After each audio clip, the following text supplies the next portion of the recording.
right? Mobility, juking out with the second spell, so as well as deal damage, but just like that, we're into the Land of Dawn. Land of Dawn, we go for game number 1. The decider for the upper bracket for playoffs in Season 12. GEEK Fam versus Rex Recum Chaos. Okay, man. GEEK Fam versus RRQ, and yes, this is the battle for upper brackets. If GEEK Fam lose in this match, it's all but over for GEEK Fam's chance to the upper brackets. But Arashi, Popo and Koopa, the buffs onto this hero has been... Moonton's been very specific about the buffs. It's onto jungle creeps, right? Exactly. What's up with this pick in the gold lane? I think it's just value when it comes to survivability, etc. Baloyski though. Flicker. 1v1. Oh, that's a flicker and a solo kill. First blood, and Naomi survives. Brilliant killing notification, by the way. Okay, a bit of a disrespectful there, Baloyski, not respecting the damage from Naomi in early game, especially with the concussive blast, as we take a look at the emblem, Rashi. You see Tenacity and Fury, just Tenacity mainly for Skylar means that he will have a bit more survivability, and I think that's the idea, right? Against Chidera, against Niall and Luke, so much burst damage threat coming in. With Popo and Koopa, you have more shielding, you have some utility to set up for ganks, and you can farm in the jungle creeps as well when you're left alone. So overall, you can see why this pick sort of makes sense. We'll have to see if it's as good as RRQ predicted to be, though. Okay, Mirko, you're a gold laner savant out of all of us in the desk right now. Irithel versus Popo and Koopa. I would expect Popo and Koopa actually winning it out in the early game or in laning phase, but what's happening right now? I think, unfortunately, Chidera's just been able to utilize the space much better. Skylar hasn't been able to fully go into the stuns and to bully this Irithel. Let's take a look at the Turtle. First and Niall going at it, 50-50 coming in. Banana comes in with the Petrify, but Niall still finds it. That's a rough wave. First gonna be slain by a boy. And GEEK Fam picks up a big dub early on. Oof, the EXP lane presence right here, man. Banana, though, still holding his own against Luke on that signature Khalid. But in the jungle, Niall is going to be having a lot more success right here. As we take a look at the talents prediction by the Samsung Galaxy S23 series 5G, it's going to be an even split between all the talents. Okay, so RQ for Rashi and me, GEEK Fam, but I need more explanation on why do you pick GEEK Fam, Mirko. Oh, you know. You know. If you know, you know. Like, is it a draft, or like, do you want to go for a curse or blessing right now? You know. You know? Okay, so it's going for the convenient route, but we're gonna see Baloyski and Naomi once again duking it out in the roaming area, which you can notice, actually, Baloyski, Naomi, and Clay going for that Wilderness Blessing to enhance their movement speed more in the early game, and you can see Clay very, very fast right now. First going in for the jump, unable to connect. Baloyski is still able to utilize the Holy Healing to get him out of that sticky situation. Chidera has just finished up that Haas Claws. And yeah, this matchup, let's get back to it. Skylar's just not having a good time. Chidera's been winning it. So it's not as we would think this matchup would play out on paper. I think it's quite difficult for RRQ because if you look at GEEK Fam, they actually have a very solid game plan going on. They have 3 Purifies to nullify all the hard crowd control from the side of RRQ, and once the hard crowd control is no longer an issue, now you deal with slows. But if RRQ go for slows, then there is that Rafaela. So GEEK Fam can be a lot more maneuverable. It's only about playing on the damage, but look at Clay. Holy Baptism coming down. Oh, some damage as well from Luke. Clay gets the rough waves. Naomi with the way the dragon, but the Petrify comes in to connect, and it's going to be a kill over towards Luke. Picked up by Banana. Versick now jumps in with the Requiem. Baloyski with the Purify. And boy, with a big splash of damage. One more should do it. He's chasing Versick down, but he uses the Retribution to slow a boy. And now, Niall is looking for some more. He goes and takes the orange buff, invades it without using the Retri. And this will give the second turtle rather, to GEEK Fam for free. The royalties strike back, but at what cost? The early game pressure is gonna be much more better for GEEK Fam, but Chidera already burning the Purify in the gold lane. Clay already eyeing for utilizing that fact. The Purify is gone. It'll be very difficult for RRQ to try and find anything decisive with the Purifies available for GEEK Fam.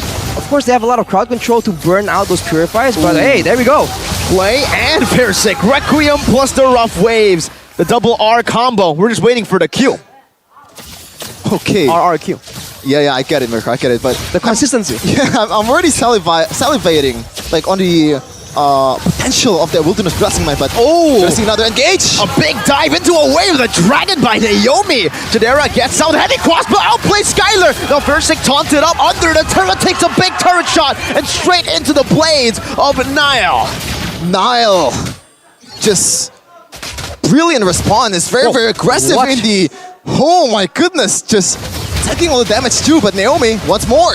Again with the G Kundo, Nile walking up, a good Shunpu to cancel it out. An oddity as well used up. Clay's taken low. Chidera wants to go for more, but decides to finally just respect RRQ. And was that worth it for GEEK?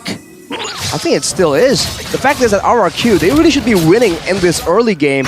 But due to how GeekFam is playing, it's a bit more even. And in fact, GeekFam are the ones with a gold lead and a neutral objective lead as well. This is just not the way that RRQ really wants this to go. The Popo and Koopa is meant to try and delete turrets, but they are the one losing the first turret here potentially against GeekFam.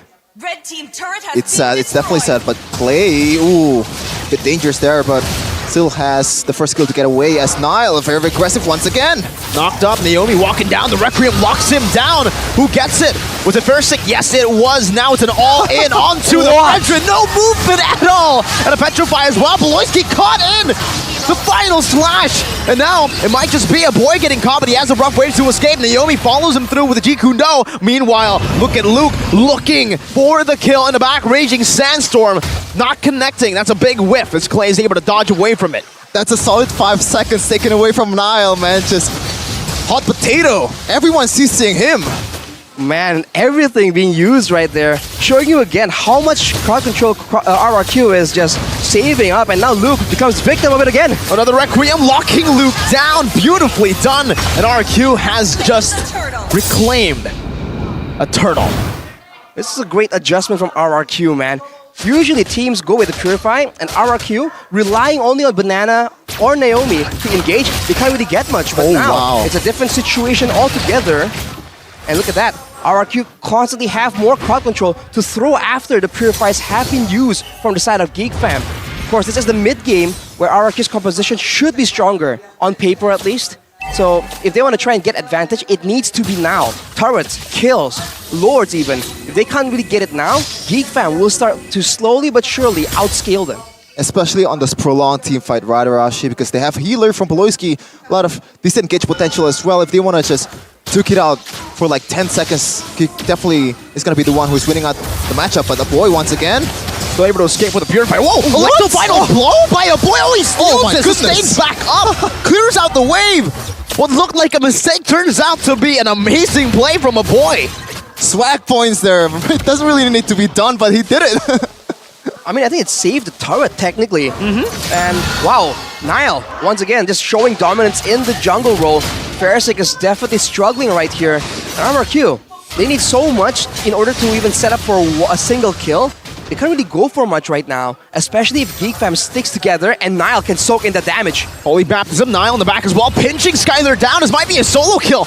Boy the Dragon locking Nile on the wall with a heavy crossbow. Chidera sees one more hit. Clay in the back jumps in with the oddity. Chidera still able to escape. The Petrify locks him down. No Purify right now, but he's still able to escape for now. And Clay splashes him with water as that's an Blazers ram into a Raging Sandstorm from GeekFam. They pick up a tier 2 and a 2-for-1 trade. Luke, who's joining the fight? Right away with the Raging Sandstorm, Luke saves the day for GeekFam. As right now they have 2k gold lead, cruising through the mid lane. Oof, it's so difficult, man. RRQ, they're playing it well. They're using their crowd control sporadically, right? Not stacking it on top of each other. But GeekFam, they're just a bit too disciplined in their positioning, in their decision-making. The whole sequence was started because they wanted to go for the Lord. And with that winning fight, they can go for it unless Banana does something crazy. Final blow ready. But Luke gets it. That was a retreat earlier. I guess it was calculated. Bit too much CC to handle for RRQ. Every time Clay wants to go in, every time Firstick wants to use the Requiem, there's a lot of cancel from GeekFam to be able to cancel it out. You have a boy with the Terrify, especially Beloyski with that ult as well. Has been doing work so far, Arashi. I think the only saving grace for RRQ is the fact that Banana is doing really well in this matchup, actually, against the Khalid. so he can go for a split push if necessary, and he can definitely deal damage unless Fair Signal gets jumped on. Versik's been locked down twice. Nile cancels the jump twice, and Beloy was able to catch him with a Holy Baptism. Play jumps in right now, rough waves, but Beloy is able to heal back up. But it's gonna be Beloy who picks up the kill. A boy steals the final blow. Now backing away, RRQ in full defense mode. They've lost 2 members, and a base turret is going to follow next. GEEK takes it, Luke diving deep. Clay forced to use a defensive oddity, but Luke slashes him down in the back. Not even traded out. Nile walking to the front right now, getting locked out with the Requiem, and that's going to be a kill back for RRQ. Look at the defense, but GEEK are going on the base. They are ruthless in this game. They'll take no prisoners as they take game 1 with them too. 11 minutes, not even 11 minutes for GEEK to defeat the royalties of the game. They won the upper bracket and they are trying to do it right now. Man, what an aggressive play right here. You saw RRQ and you thought, okay, they want aggression.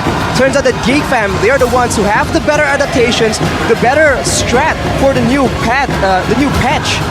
And they just took control of that game and they did not allow RRQ any opportunities whatsoever. A great start for the GEEKs. Great